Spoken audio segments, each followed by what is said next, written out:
From Keene in the Shire, the Liberty Media capital of the world, this is Daryl W. Perry, host of FPP Radio News for Friday, August 11th, 2017. Silver is trading at $17.07 per ounce. Gold is valued at $1,286 per ounce. Bitcoin is trading at 4.2 cents, and the average price of Bitcoin is $3,535.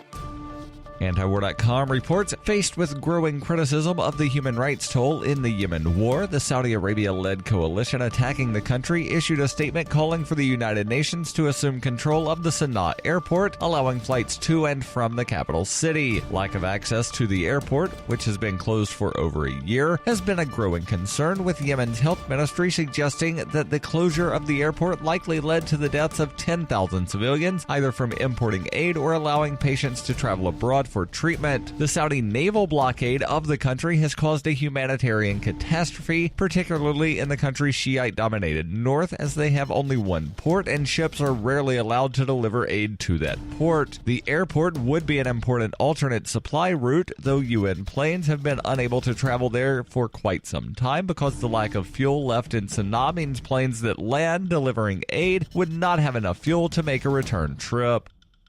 When you hear the word lobbyist, you probably think about greedy corporations, but not all lobbyists are the same. Some are fighting for the freedoms you hold dear. Liberty Lobby LLC is doing just that in New Hampshire, working hard to represent you, not some special interest group. You can help by going to libertylobby.info, where your contribution will give us the tools we need to ensure that your voice is heard. Visit libertylobby.info today to find out more.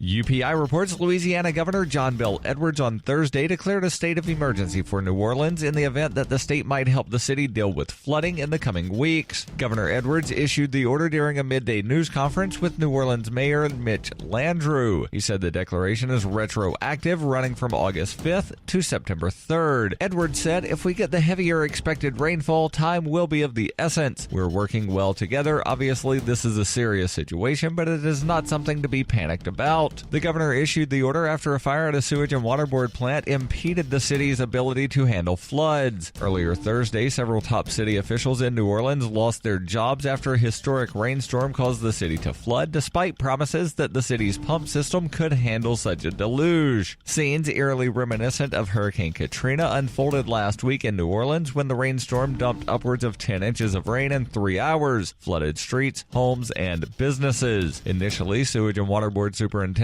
Joe Becker told CBS News the city's pumps were working at full capacity, but he was later forced to retract that statement. Instead, he clarified the city's pumps were working to their full potential given the number that were operational when the storm hit. Of the 121 pumps in the city, 20 were out of commission and one station worked at barely 50% capacity.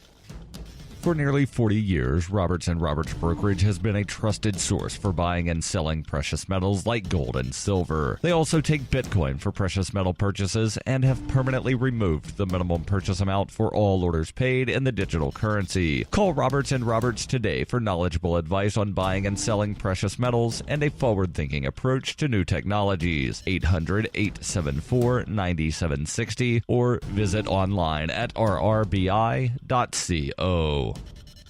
Reuters reports a U.S. district judge in Austin, Texas, has rejected an effort by the state of Texas to have a law that would punish so-called sanctuary cities be declared constitutional ahead of the measure taking effect next month. The Republican-backed law is the first of its kind since Donald Trump became president in January, promising a crackdown on undocumented immigrants and localities that protect them. U.S. District Judge Sam Sparks, an appointee of former Republican President George H.W. Bush, dismissed the case without prejudice late on Wednesday. The law in question, Senate Bill 4, calls for jailing police chiefs, sheriffs, and possibly frontline officers who failed to cooperate with federal immigration officials. The measure also allows police to ask about immigration status during a lawful detention. After the law was approved in May, the state of Texas sued major urban areas including Austin, El Paso, and Houston, as well as civil rights groups, saying they backed policies of non-cooperation with federal immigration officials. Texas Attorney General Ken Paxton said on Wednesday he was disappointed with the ruling on what he called an undoubtedly constitutional law.